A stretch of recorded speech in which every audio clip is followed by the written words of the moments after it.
శ్రీ షిరిడి సాయిబాబా జ్యోతిష్యాలయం ఎటువంటి సమస్యలకైనా జ్యోతిష్యం చెప్పబడును.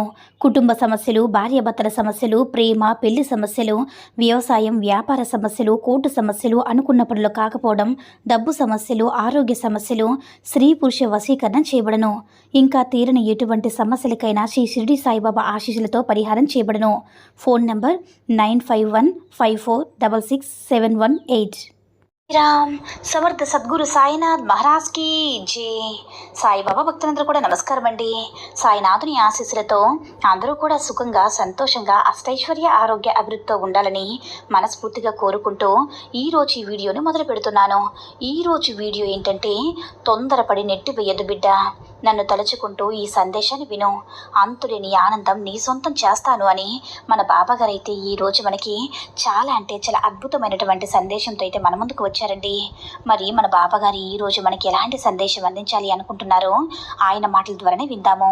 ఆయన మాటలు వినే ముందుగా ఈ వీడియో కనుక నచ్చినట్లయితే లైక్ చేసి షేర్ చేయండి. మరిన్ని వీడియోస్ కోసం మన ఛానల్ని సబ్స్క్రైబ్ చేసుకుని మాకు కొంచెం సపోర్ట్ చేయండి. మరి మన బాబాగారి సందేశం ఏంటంటే, బిడ్డ, నీ కోసం మాత్రమే ఈ సాయి కొన్ని విషయాలు నీకు చెప్పాలని వచ్చారు. నీ యొక్క భవిష్యత్తు గురించి ఎంతగానో దిగులు పడుతున్నావు కదా. నీ యొక్క భవిష్యత్తు ఎలా ఉంటుంది, నువ్వు ఎలా మంచిగా ఉండాలి, అందరిలా గొప్ప స్థాయికి ఎలా రావాలని నీలో నువ్వే మదన పడుతూ ఉన్నావు. జరిగేది నీ చేతిలో లేదు కదా. అలాంటప్పుడు నువ్వు మదన పడినంత మాత్రాన ఏం లాభం చెప్పు. మదన పడిపోతే నీ యొక్క ఆలోచన మారిపోతుందా, లేదా నీలో ఉన్న ఆందోళన తగ్గిపోతుందా? నువ్వు వెంటనే భవిష్యత్తులో గొప్పవానివి అయిపోతావా? ఖచ్చితంగా అవుతావు. ఎందువల్లంటే, ముందు నువ్వు కొంచెం శ్రమ అనేది తప్పకుండా తీసుకోవాలి.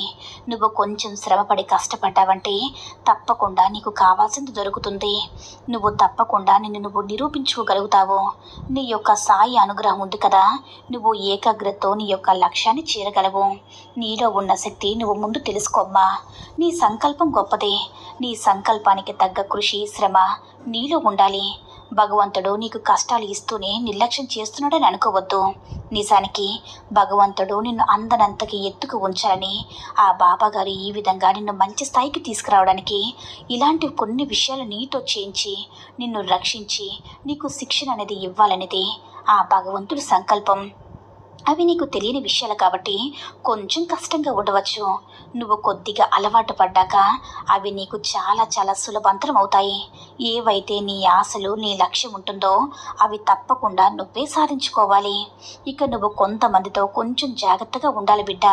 నీ జీవితంలో కొందరిని అసలు కొన్ని క్షణాలు నమ్మకూడదు. నీతో అవసరం ఉంటేనే నిన్ను ప్రశంసిస్తే పొగుడుతూ ఉంటారు, అవసరం లేదంటే నిన్ను విమర్శిస్తూ ఉంటారు. అలాంటి వాడిని కొంచెం దూరంగా ఉండు. అలాంటి వాడిని ఎప్పుడు కూడా గుడ్డిగా నమ్మి వెళ్ళకు. నిన్ను ఊరికే పొగుడుతున్నారంటే పొంగిపోవద్దు. దాని వెనకాల అవసరం ఏదో ఉందని గుర్తించు. వాళ్ళు నిన్ను ఏదైతే మభ్య పెడుతున్నారో తప్పకుండా నీ దగ్గర ఏదో అవసరం కోసమే. అలాంటి వాళ్ళు పొగడతలని నువ్వు అలాగే నమ్మి మోసపోవద్దు. నువ్వు చేసే పనిలో నిజాయితీ ఉంటుంది. ఆ నిజాయితీ ఇతరుల దగ్గర కోరుకోవడంలో తప్పు లేదు. కానీ అందరూ నీలాగా నిజాయితీగా ఉంటారనే నమ్మకం ఏంటి?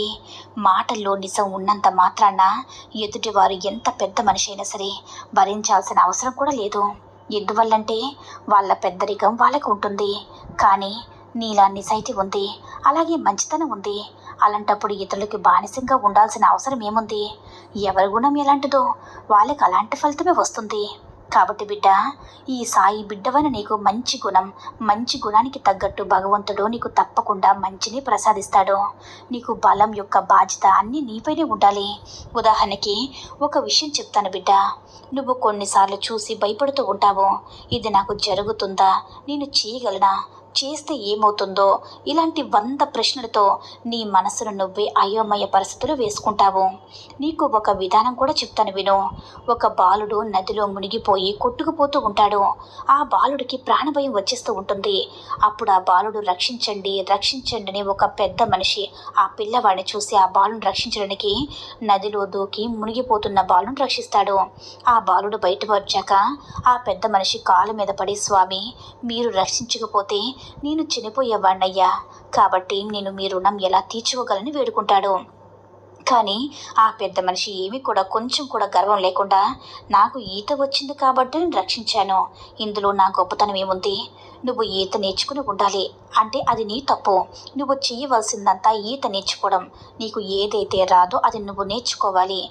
అంతేకాకుండా నీ భవిష్యత్తులో నువ్వు రక్షించబడినటువంటి గొప్పవాడు అవ్వాలి. అలాంటి అయ్యే సందర్భాలు నువ్వు నిరూపించుకో. నువ్వు రక్షించకపోతే ఒక గొప్ప వ్యక్తిని దేశం కోల్పోతుంది అన్న ఉద్దేశం నాది. అలాంటి ఉద్దేశంతో నిన్ను రక్షించాననుకో, నువ్వు ఈ దేశం కోసం కాకుండా నీ యొక్క ఏదో సాధించాల్సిన గొప్ప వ్యక్తివి అనుకున్నా నిరూపించగలవు. కాబట్టి నువ్వు నీ జీవితం గురించి మంచి స్థాయికి రావాలని ఆ పెద్ద మనిషి చెప్పాడట. దీన్ని బట్టి ఆ పెద్ద మనిషి ఏం కోరాడు? ఆ వ్యక్తి మంచి స్థాయికి రావాలంటే ఏం చేయాలి? ఏ సందర్భంలో ఉన్నా సరే తనను తాను కాపాడుకునే విధంగా ఉండాలి. అలాంటి కొన్ని కష్టాలు ఎదుర్కోవాలి, కొన్ని బాధల్ని తట్టుకోవాలి, ఎంతగానో శ్రమపడాలి, వచ్చిన అవకాశాలు ఉపయోగించుకోవాలి. ప్రతి దాంట్లో కూడా కష్టపడే పనితనం కావాలి. సోమరితనం పక్కన పెట్టి కష్టపడి పని చేయాలి. నువ్వు అంటే మంచి గుణాన్ని పెంపొందించుకోవాలి. అప్పుడే లక్ష్యాన్ని సాధించగలరు. అంతే బిడ్డ. ఎలాంటి పిరికితనం కానీ ఎలాంటివి లేకుండా పక్కన పెట్టి ధైర్యంగా ముందుకు అడుగు వేస్తే నువ్వు అనుకున్నది అనుకున్నట్లుగా తప్పకుండా సాధిస్తావు. సంతోషంగా ధైర్యంగా ఉంటావు అని మన బాబాగారు అయితే ఈరోజు మనకి చాలా చాలా అద్భుతమైనటువంటి సందేశాన్ని అయితే అందించారండి. సాయి మహిమల ద్వారా వచ్చిన ఈ సందేశం మీ అందరూ కూడా నచ్చిందని అనుకుంటున్నాను. ఈ వీడియో కనుక నచ్చినట్లయితే లైక్ చేసి షేర్ చేయండి. మరిన్ని వీడియోస్ కోసం మన ఛానల్ని సబ్స్క్రైబ్ చేసుకుని మాకు కొంచెం సపోర్ట్ చేయండి. ధన్యవాదములు.